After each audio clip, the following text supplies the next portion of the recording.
Meu propósito e método.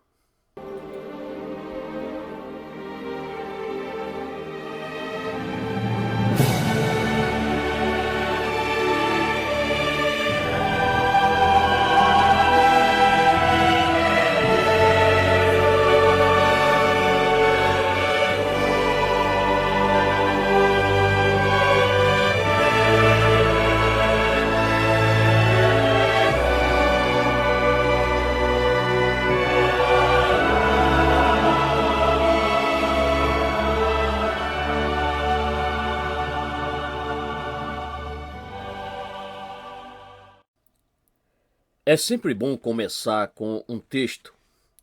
Não significa que eu pretenda pregar, mas desejo começar com algumas palavras que oferecerão uma base para tudo o que me proponho dizer agora e que esclarecerão o que me proponho fazer nesta série de estudos sobre doutrinas bíblicas. A minha referência é Deuteronômio 29:29.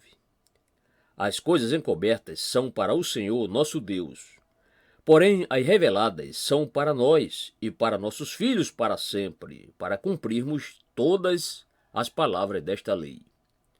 Ora, inevitavelmente teremos que começar com introduções. Isso se faz necessário, penso eu, por diversas razões. Uma delas consiste em que algumas pessoas poderão questionar a propriedade do que nos propomos fazer.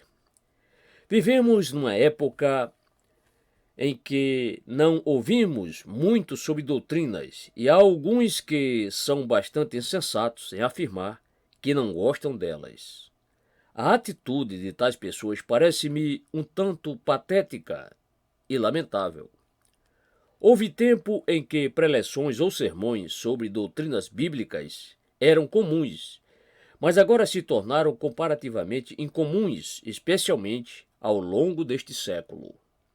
Entretanto, ainda que não iremos tratar diretamente dessa crítica, todavia ela constitui um bom ponto de partida e me induz a dizer que há certas coisas que devemos ter bem delineadas em nossas mentes.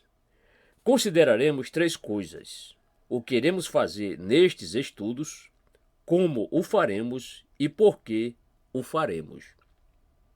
Então, o que iremos fazer? Esta deverá ser uma série de estudos sobre doutrinas bíblicas. O que pretendemos quando falamos de doutrina bíblica? A resposta é que a Bíblia se preocupa particularmente com o ensino de certas verdades, e nada é mais importante do que compreendermos esse fato, o que devemos começar com ele.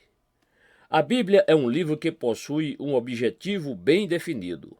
Todo o seu ensino é destinado a um certo fim. Ela se preocupa em pôr diante de nós suas doutrinas, as verdades específicas que ela quer enfatizar e imprimir na mente de todos nós. Coloquemos isso mais claramente na forma de uma negativa. A Bíblia não é, por exemplo, uma história geral do mundo. Nem sempre nos lembramos de tal fato. Porém, notemos como ela, em Gênesis, acumula 2000 anos em apenas 11 capítulos. A Bíblia não está primariamente interessada na história do mundo. O seu tema é outro. Permita-me usar outra negativa. A Bíblia nem sempre se preocupa em fornecer-nos uma história completa de tudo quanto Deus tem feito. Ele tem feito muitas coisas que não se acham mencionadas na Bíblia, mas ela seleciona certos fatos que ajudam a realçar o seu próprio propósito e plano. Os 4 evangelhos, por exemplo, não pretendem ser uma biografia completa do Filho de Deus, nosso Senhor e Salvador Jesus Cristo.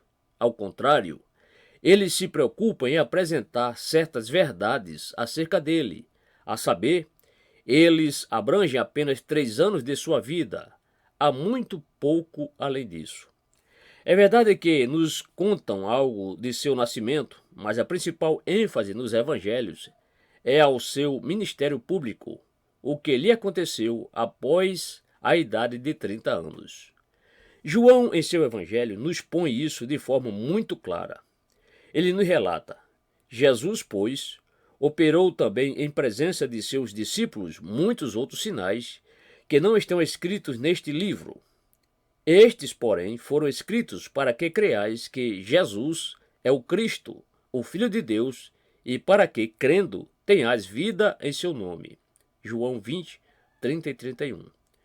João não se propôs a fornecer-nos um relato exato e detalhado da vida de nosso Senhor. Ao contrário, ele tinha um objetivo em vista, e no último versículo de seu evangelho ele declara: há, porém, ainda muitas outras coisas que Jesus fez, e se cada uma das quais fosse escrita, cuido que nem ainda o mundo todo poderia conter os livros que se escrevessem. Amém. João 21, 25. Então, o que a Bíblia de fato ensina? Perguntaria alguém. Seguramente, não pode haver hesitação alguma quanto à resposta a esta pergunta. A Bíblia, em sua essência, é a grande história da redenção. É a história do que Deus fez a respeito dos homens e das mulheres em consequência do pecado deles, e tudo mais que se encontra na Bíblia é, em realidade, uma decorrência desse fato. A Bíblia se preocupa em apresentar-nos a mensagem de redenção através de Deus e provinda dele, de uma forma que pudéssemos compreender, ver e crer. Daí, quando falamos de doutrinas bíblicas, nos referimos a esses aspectos da redenção, os quais se acham desvendados na Bíblia para nós. Tais aspectos constituem as diversas verdades que deparamos na Bíblia acerca desta grande questão. Ora, as classificações são muitas, mas permitam-me sugerir-lhes algumas das doutrinas cuja avaliação somos obrigados a considerar. Uma delas, naturalmente, é o próprio livro. Por que damos tanta atenção a este livro? Porque nos restringimos a ele? O que ensina-nos a Bíblia acerca de si mesma? Evidentemente, devemos partir desse ponto. Não poderemos insistir em considerar as doutrinas da Bíblia a menos que tenhamos uma ideia nítida quanto ao que ela intrinsecamente é e o que ela alega ser. Portanto, uma vez aceita nossa autoridade, o nosso padrão, daremos início com a grande doutrina que sempre deve preceder a qualquer outra doutrina, ou seja, a doutrina relativa a Deus. No princípio, Deus. Gênesis 1, verso 1. Encontramos Deus aqui. É a sua revelação. Portanto, assim que abrimos a Bíblia, aprendemos a verdade sobre ele e, estritamente falando, este é o sentido do termo teologia. Em seguida, obviamente, vem a doutrina sobre o homem. Sempre digo que a tarefa da Bíblia é ensinar-nos acerca da redenção, e redenção é o que Deus está fazendo com respeito ao homem. E isso é o que se chama antropologia. Então nos deparamos com a doutrina de nosso Senhor e Salvador Jesus Cristo, a cristologia, visto que, afinal, toda a redenção está nele e tão somente nele. Tudo o que sucede no Velho Testamento está voltado para ele. Ele é o clímax e a Bíblia tem muito a dizer-nos sobre ele. Uma vez, porém, descoberto como a redenção nos foi providenciada, o próximo assunto que nos ocorre é o seguinte: como aplica-se a nós esta doutrina? A Bíblia contém grande ensino sobre isto, ou seja, a doutrina da salvação aplicada ou soteriologia. Então, o que nos sucede assim que somos redimidos? Bem, somos introduzidos na igreja e somos feitos membros do corpo místico de Cristo. Assim, obviamente, vocês esperariam que a Bíblia nos ensine algo sobre a igreja, e é isso o que ela faz. E isso chama-se eclesiologia, a doutrina da eclésia, a igreja. E então, naturalmente, formulamos esta pergunta: aqui estamos nós, os redimidos, membros de Cristo, de seu corpo, a igreja. E então, o que nos sucederá? Para onde isso conduzirá? A Bíblia novamente nos satisfaz neste ponto, visto que ela contém a doutrina das últimas coisas, a qual se chama escatologia. Todo o ensino bíblico está sempre nos conduzindo a algo, a um grande clímax e consumação. Neste ponto permanece um resultado final, as últimas coisas, e encontramos muito ensino na Bíblia sobre essa doutrina. Eis aí algumas das verdades que, se Deus quiser, esperamos considerar juntos, e isso é tudo quanto me proponho fazer. Portanto, que ninguém conclua que a nossa preocupação aqui é oferecer uma visão geral ou sinopse da Bíblia e seu conteúdo. Fazer isso é perfeitamente conveniente, mas não é o que estaremos fazendo. Apresentei-lhes um perfil geral destas doutrinas e dirigiremos nossa atenção para o mesmo. Descobriremos as doutrinas no texto da palavra e nossa tarefa é extraí-las e estudá-las. Agora, porém, focalizaremos a segunda pergunta: como iremos fazer isso? E aqui, novamente, devemos tomar muito cuidado, a fim de obtermos uma boa definição, bem como ter bem delineado em nossa mente o que estamos realmente empreendendo, visto que frequentemente surgem mal-entendidos nesta questão. Coloquemo-la novamente em termos negativos. Não pretendo apresentar uma série de preleções sobre teologia. Será que isso surpreende alguém? Será que alguém pensou, bem, com certeza não se pode prelecionar sobre doutrinas bíblicas sem ministrar preleções sobre teologia? Sugiro-lhes que as duas coisas não são uma só, e é importante que percebamos a diferença enquanto refletimos sobre esta série de mensagens. Temos necessariamente que restringir-nos ao que a Bíblia diz e somente ao que ela diz. Ora, a teologia não procede assim, ela nos leva para um campo muito mais amplo. A teologia se introduz afirmando que Deus se nos revelou não somente na Bíblia, como também na história. Ele se revela experimentalmente na experiência, e a teologia afirma que antes de recebermos a doutrina bíblica, o dogma bíblico, precisamos levar em consideração estes outros aspectos da revelação. Naturalmente, a teologia inclui a Bíblia também, mas ela inclui mais do que a Bíblia. Noutras palavras, o teólogo procede mais ou menos assim. Ele vai à Bíblia, estuda, esboça e organiza suas doutrinas, ou toma em consideração o que algum outro já fez. Então prossegue a refletir sobre essas doutrinas, pondera sobre elas e as analisa. Ele tenta produzir um esquema para elas. Então introduz a filosofia, a qual subtende pensamentos e raciocínios humanos. Enfeixa todas essas coisas e pondera sobre elas, e o fim de tal processo constitui o que chamam de teologia. Portanto, espero que esteja bem claro que isso não é o que me proponho fazer.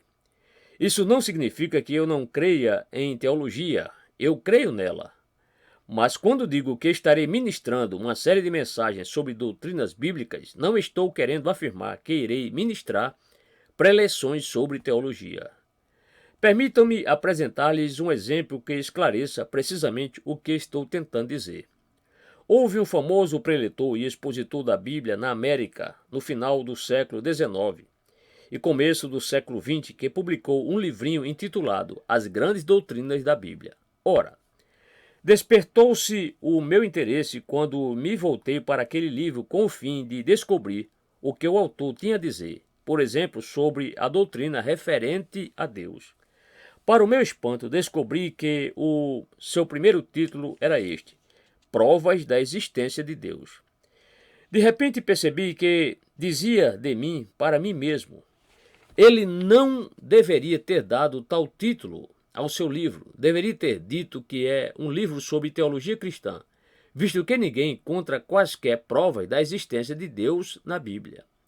O que quero dizer por essas provas é o seguinte: certas pessoas argumentam que é possível chegar a crer em Deus pelo simples exame introspectivo de sua própria consistência. Vocês dizem a si mesmos: penso, portanto existe. Penso em Deus. Mas a ideia deve ter vindo de algum lugar. Deve haver algo correspondente ao meu pensamento. Portanto, deve existir e tem que existir Deus. E assim por diante. Então usam o argumento da natureza. Afirmam que vocês olham para a natureza e, por assim dizer, então veem nela ordem e desígnio, e assim conclui que tudo isso deve ter vindo de algum lugar. Deve haver um Criador. Um ótimo argumento. Existe também o argumento moral. Reconheço que existe bom e melhor neste mundo. E isso me sugere que deve haver, em algum lugar, o melhor. Deve haver uma perfeição absoluta. E é a isso que chamam de argumento moral da existência de Deus. Ora, o dito escritor a quem me referi discute minuciosamente tudo isso em seu livro, bem como muitos outros argumentos. Entretanto, isso é algo que a Bíblia nunca faz. Eis um homem que nos informa que escreveu um livro sobre as grandes doutrinas da Bíblia, mas cujo comportamento é de um teólogo. Não estou afirmando que não haja valor algum nesses argumentos, os quais visam provar a existência de Deus.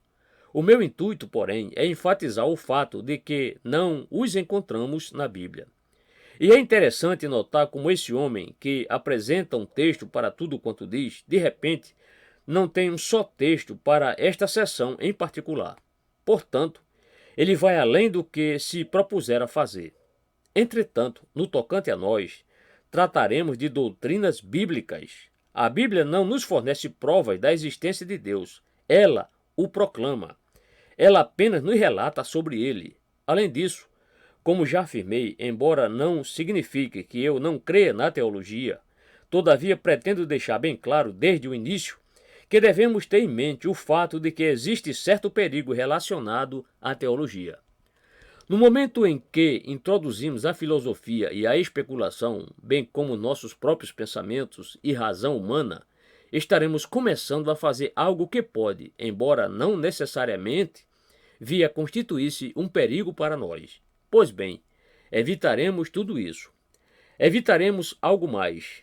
Não tentaremos defender estas doutrinas. Além do mais, tal defesa seria um procedimento perfeitamente legítimo, o que é denominado de apologética. Todavia, não estamos interessados em defender as doutrinas, e digo isso porque alguns de vocês, ao dirigirem-se a algumas doutrinas em particular, talvez se sintam desapontados vendo que esse não será o meu procedimento. Por exemplo, quando chegamos à doutrina da criação e toda a questão da evolução vier a lume, o propósito primário não será tratar dela exaustivamente. As doutrinas bíblicas não nos levam a recorrer a esse expediente. Naturalmente, teremos que fazer alusão à evolução, mas, primariamente, teremos que fazer uma apresentação expositiva do que a Bíblia mesma tem a dizer. Por conseguinte, a posição que tomamos é também aquela de Deuteronômio 29:29. As coisas encobertas, isto é, a explicação final das coisas, são para o Senhor nosso Deus. Também estaremos tratando da doutrina do pecado, e alguém talvez queira saber, de onde veio o mal? Eu não posso dizer-lhes, a Bíblia não nolo diz. Podemos especular, podemos arrazoar, mas isso não é doutrina bíblica. Temos que restringir-nos às coisas que foram reveladas, não às coisas secretas que estão no recôndito da mente de Deus. Essa, então, é mais ou menos a definição do procedimento com que nos propomos considerar estas doutrinas. E isso nos conduz à última pergunta. Por que cremos que isso deveria ser feito? Ora, eis algumas das respostas que sugeriria a essa pergunta. A primeira é que a Bíblia mesma o faz, e, portanto, nós devemos fazê-lo também. Eu lhes disse no início que a Bíblia não é meramente uma história geral. É um livro que se preocupa em colocar certas verdades específicas com clareza diante de nós. E essas verdades são doutrinas. Daí, para ler minha Bíblia corretamente, significa que preciso me interessar em doutrina. A Bíblia quer que eu aprenda a sua doutrina. Noutras palavras, posso conhecer minha Bíblia muito bem, mas, a não ser que compreenda a importância de apropriar-me de suas doutrinas, o meu conhecimento dela poderá tornar-se totalmente inútil para mim. Permitam-me colocar isso diante de vocês da seguinte forma. Acaso não foi exatamente isso que os profetas fizeram? Lemos a respeito deles no Velho Testamento. O que faziam aqueles homens? Tomavam posse dessas doutrinas, a doutrina da lei em particular, e as puseram em vigor. Faziam aplicação da lei. Dirigiam-se às nações e lhes diziam: vocês imaginam que, porque possuem a lei, têm conhecimento dela, mas não a conhecem. Diziam: a lei está expondo isso diante de vocês, e isso é o que tem de captar e compreender. Eles proclamavam doutrina ao povo. Não seria exatamente isso o que o nosso Senhor mesmo fez? Qual foi o seu procedimento no Sermão do Monte, senão o mesmo dos profetas? Disse ele: ouvistes. Eu, porém, vos digo. Mateus 5, 27 e 28. Ele tomou a lei e a expôs na forma de doutrina. Ele a explicou. Disse que uma mera familiaridade geral com a lei não era de nenhum valor. Precisamos saber o que ela exatamente diz. Ele extraiu os princípios, aplicou-os e os impôs. Obviamente, esse foi também o mesmo procedimento dos apóstolos. Leiam o livro de Atos e observem a pregação daqueles primeiros pregadores cristãos. O que fizeram eles? Vocês não constatarão que eles tomaram um texto e então ofereceram seu exato significado à luz do grego e do hebraico, e em seguida o analisaram, e assim por diante. Não e não. Seu método de pregação era o de proclamar doutrinas. Eles tinham uma mensagem e apresentavam ao povo. Usavam as escrituras para mostrar qual era a doutrina do texto. Naturalmente, isso é o que está compreendido no termo pregação. Esse é o propósito e a função da pregação. Ela não consiste numa mera oportunidade para alguém expressar seus próprios conceitos. Ela não consiste, reitero, numa mera oportunidade de apresentar uma tradução alternativa das Escrituras. Ao contrário, o seu propósito é apresentar a verdade à congregação. Os apóstolos fizeram isso, assim como a pregação, em sua essência, sempre o faz. Ou tomemos as epístolas do Novo Testamento. O que são elas? Ora, nessas epístolas, certas doutrinas proeminentes são tomadas, sublinhadas e aplicadas.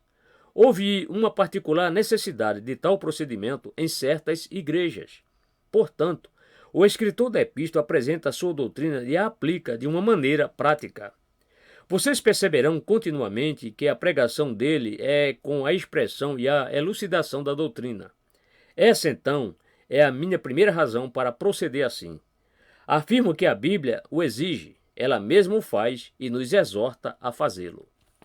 Outra razão consiste em que é arriscado estudarmos a Bíblia sem tal procedimento.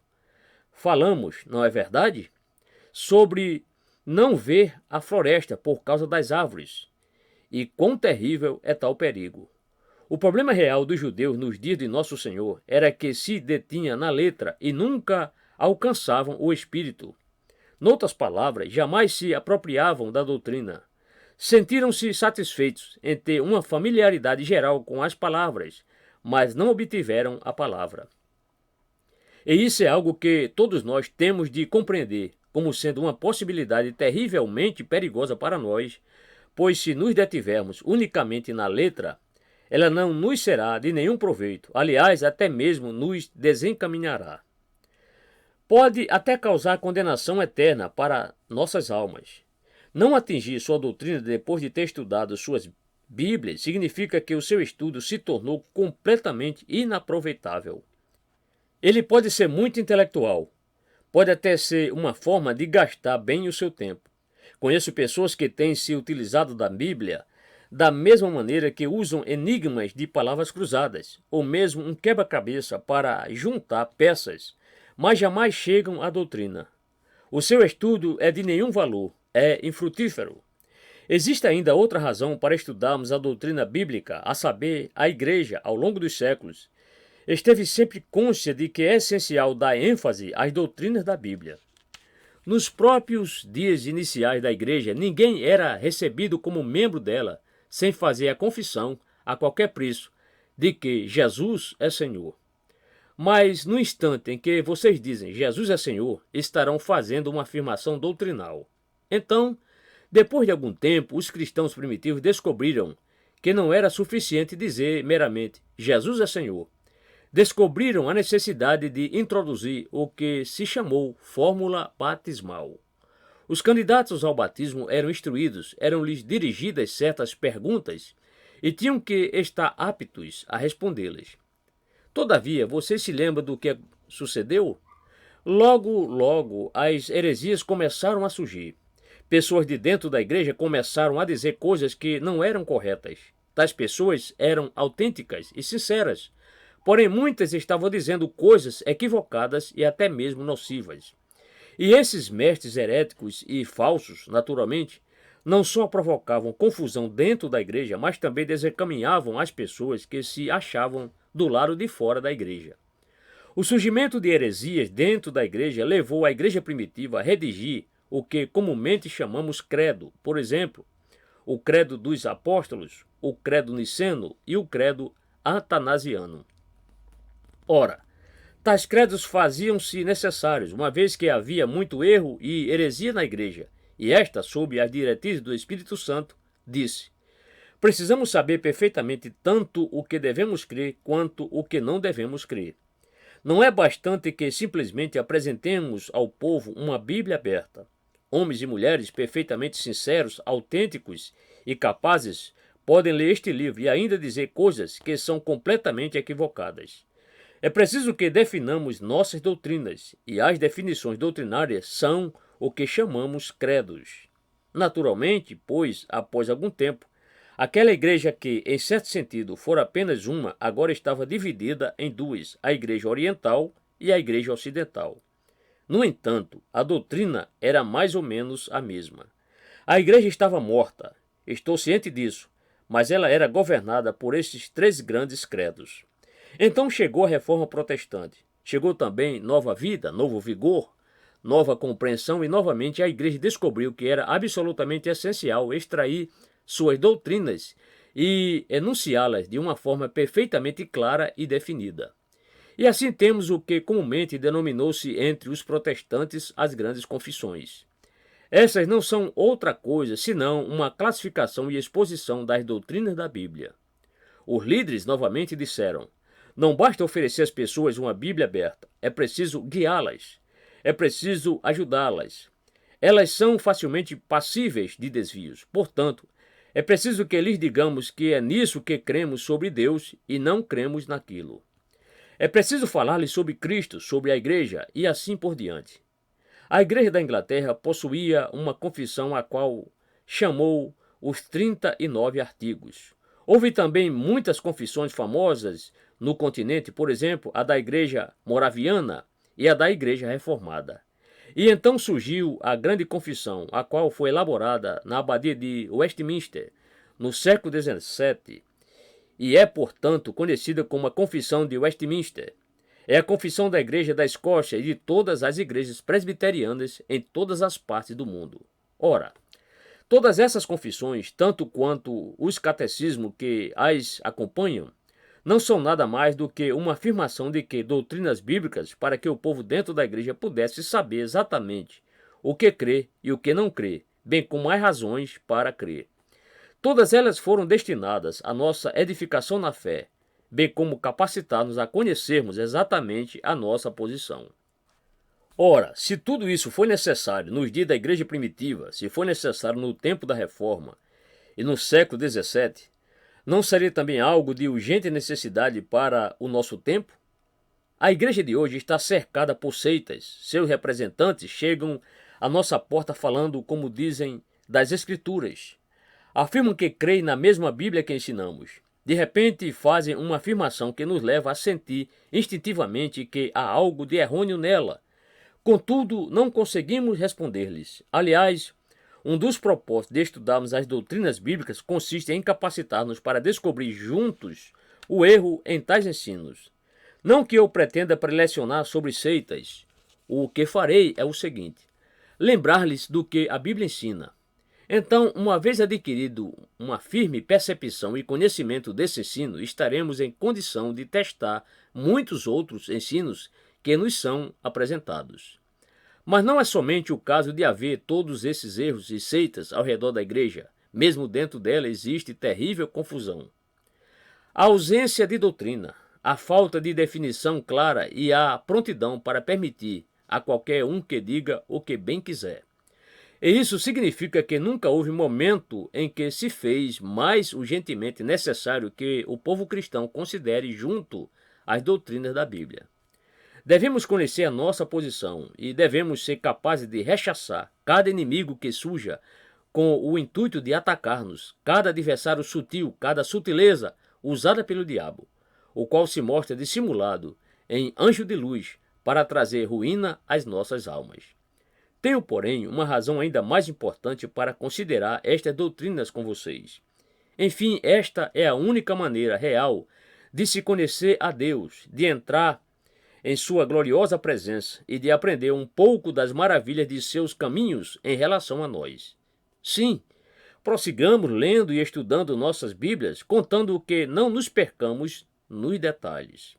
Escalemos estas grandes, poderosas e altaneiras montanhas doutrinárias e compreendamos daí quem é Deus e o que Ele tem feito por nós na pessoa de seu Filho, a despeito de nosso pecado.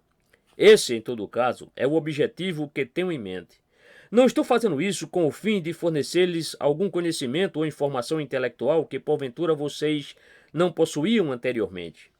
Que Deus me livre de tentar tal coisa, ou que alguém pense dessa forma sobre o que estamos fazendo.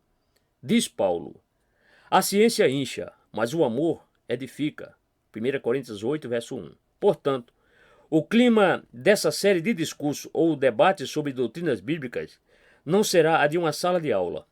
Não haverá nenhum exame final para determinar quanto vocês aprenderam. Nele será conferido algum diploma. Não e não. Estamos interessados em Deus, em conhecê-lo. Isso é adoração.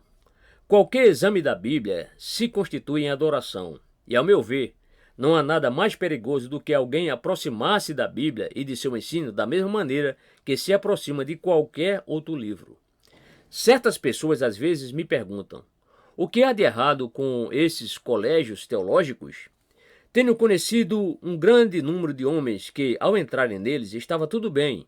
No entanto, observem-nos quando saem. Ora, isso nem sempre é assim. Há pessoas que sempre falam dessa maneira, mas, se às vezes esse é o caso, creio que posso dizer-lhes o porquê. Sucede que, em tais escolas, as pessoas se aproximam da Bíblia como se ela fosse mais um manual de pesquisa. Às vezes se aproximam destas grandes doutrinas como se as mesmas fossem apenas ideias e pensamentos humanos. Nem sempre se aproximam delas numa atitude de adoração e temor. Estão interessadas na tradução e no conhecimento intelectual. Isso é essencial, mas não devemos parar aí. As doutrinas da Bíblia não são um assunto para ser estudados. Devemos antes almejar conhecê-las, a fim de que, uma vez conhecendo-as, não venhamos a sentir-nos inchados com o conhecimento e exercitados em razão de nossa informação, mas nos aproximemos mais de Deus em culto, em louvor e em adoração, porque temos percebido de uma maneira muito mais plena do que tivemos visto antes a glória de nosso admirável Deus. Que Ele nos dê razão para procedermos assim e conceda que, em resultado destas doutrinas, todos nós venhamos a conhecê-lo, o único Deus vivo e verdadeiro, e a Jesus Cristo, a quem enviou, e como resultado disso, sejamos todos renovados. E assim expresso a esperança de que, através de nós e de outros como nós, toda a igreja seja vivificada e venha a experimentar novamente em nosso meio a manifestação do glorioso poder de Deus.